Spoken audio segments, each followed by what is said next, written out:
சின்ன வயசுலேருந்தே டான்ஸர் ஆகணும் அப்படின்றது எனக்கு ரொம்ப ஆசை. ஸ்கூலுக்கு ஃபீஸ் கட்டவே காசு இல்லை, நம்மலாம் எங்கள் டான்ஸ் கிளாஸ் போகிறது. ஆனால் நமக்கே தெரியாமல் நமக்கு ஒரு சில விஷயங்கள் நல்லா வரும். அப்படி வந்தது தான் எனக்கும் இந்த டான்ஸ். ஏதாச்சும் ஒரு ஸ்டேஜில் எனக்கு டான்ஸ் கரியர் ஸ்டார்ட் ஆகிடாதா அப்படின்ட்டு ஒரு கனவு. 2011 அக்டோபர் ஃப்ரெண்டு கூட சேர்ந்து ஒரு டான்ஸ் கிளாஸ் ஒன்று ஓப்பன் பண்ணோம். 2011 டிசம்பர் டான்ஸ் கிளாஸை குவிட் பண்ணிவிட்டு நான் விலகிட்டேன். பிடிச்ச விஷயத்தை குவிட் பண்ணும் போது நமக்கு அது ரொம்ப வலிக்கும். ஆனால் எனக்கு அதை விட வலிச்சது. ஏன் அப்படின்னா, நான் என்னோட அம்மாவோட இயர்ரிங்கை அடக்க வச்சு தான் என்னோட டான்ஸ் கிளாஸ்க்கு வந்து ஷேராக நான் காசு கொடுத்தேன். என்னடா வாழ்க்கை அது அப்படின்ற மாதிரி தோணுச்சு. உங்கள் எல்லார மாதிரியும் எனக்கும் ஃபேமிலி கமிட்மெண்ட்ஸ் இருந்துச்சு. நான் மட்டும்தான் என் ஃபேமிலிக்கு ஒரே சப்போர்ட், என்னை நம்பி தான் என் ஃபேமிலி இருக்குது அப்படின்னு இல்லாமல் இருந்திருந்தா கண்டிப்பாக நான் என் டான்ஸை கண்டினியூ பண்ணியிருப்பேன்.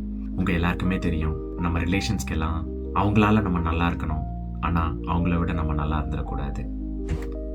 பட் என்னை நம்பி தான் என் ஃபேமிலி இருக்குன்னு தெரியும் போது என்னோட ட்ரீம் எல்லாத்தையும் தள்ளி வச்சுட்டு ஒர்க் பண்ண ஸ்டார்ட் பண்ணேன். நல்லா ஒர்க் பண்ணேன், நல்ல சேலரி வாங்கினேன், நல்ல ப்ரொமோஷன் வாங்கினேன். கடைசி வரைக்கும் நான் ஓடுறதை ஸ்டாப் பண்ணவே இல்லை. 10th படிச்சுட்டு வேலை செய்ய ஸ்டார்ட் பண்ணேன். 20 வருஷம் ஆயிடுச்சு, இன்னும் ஓடிக்கிட்டே இருக்கேன்.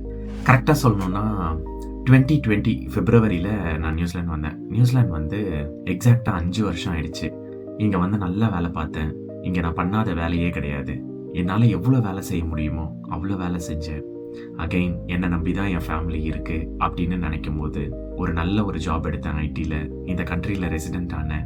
என் ஃபேமிலி இந்த கண்ட்ரிக்கு கூட்டிகிட்டு வந்தேன். இங்கே செட்டில் ஆகிட்டேன். சூப்பரில் எல்லாமே சூப்பராக நடந்திருக்குல்ல. ஆனால் மனசில் நான் எப்போவுமே ஒரு சக்ஸஸ்ஃபுல் ஃபெயிலியர் அப்படின்ட்டு சொல்லிக்கிட்டே இருக்கும். நான் நியூசிலாந்து வந்து இந்த ஒரு 5 வருஷத்தில் ஒரு எக்ஸாக்டாக சொல்லணும்னா ஒரு 8 தடவை யூடியூப் ஸ்டார்ட் பண்ணணும் அப்படின்ட்டு ட்ரை பண்ணியிருக்கேன். டான்ஸுக்கு அப்புறம் நான் ஸ்டார்ட் பண்ணணும் அப்படின்னு நினச்ச ஒரே விஷயம் யூடியூப் தான். எப்படி சேனலை ஸ்டார்ட் பண்ணுறது அப்படின்ட்டு நிறைய வீடியோ பார்ப்பேன், விட்டுருவேன். எந்த கண்டென்ட்டை சூஸ் பண்ணுறது அப்படின்ட்டு நிறைய வீடியோ பார்ப்பேன், விட்டுருவேன். ஸோ இப்படி ஒரு தடவையும் ட்ரை பண்ணி என்ன பண்ணணும்னே தெரியாமல் விட்டுருவேன். கடைசி வரைக்கும் ஸ்டார்ட் பண்ணவே இல்லை. அப்போ தான் ஒரு நாள் தோணுச்சு, யோசிச்சுட்டே இருந்தால் நான் எதுவுமே பண்ண மாட்டேன் அப்படின்ட்டு. திடீர்னு ஒரு நாள் ஜூலை 29, 2024 ஃபோனை எடுத்தேன், ரெக்கார்ட் பண்ணேன், எனக்கு தெரிஞ்ச ஒரு மோட்டிவேஷன் கண்டென்ட்டை ஷூட் பண்ணேன், எடிட் பண்ணேன், வீடியோவை அப்லோட் பண்ணிட்டேன். அப்புறம் யோசித்தேன் வேறு ஏதாவது கண்டென்ட் பண்ணலாமா அப்படின்ட்டு.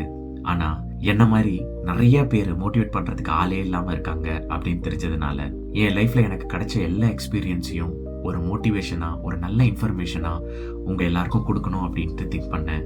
இப்போ உங்கள் முன்னாடி உட்காந்துட்ருக்கேன். ஹாய், நான் உங்கள் ரூபன் செபாஸ்டியன். என்ன மாதிரி நீங்களும் நிறைய பேர் உங்களோட ட்ரீம்ஸையும் பேஷனையும் வெட்டிக்குள்ளேயோ இல்லை பீரோக்குள்ளேயோ பூட்டி வச்சுட்டு ஃபேமிலிக்காக ஓடிட்டு இருப்பீங்க. உங்களுக்கு என்னால் முடிஞ்ச சப்போர்ட் பண்ணணும் அப்படின்ட்டு இந்த சேனலை ஸ்டார்ட் பண்ணியிருக்கேன். என் ஃபேமிலியோட சேர்ந்து என் ஜேர்னியை இனிமேல் உங்கள் கூட ட்ராவல் பண்ணணும் அப்படின்னு திங்க் பண்ணியிருக்கேன். நீங்களும் கண்டிப்பாக உங்களோட சப்போர்ட்டை எனக்கு கொடுப்பீங்கன்னு நம்புகிறேன். Stay tuned for my next video. Please support me. All the best.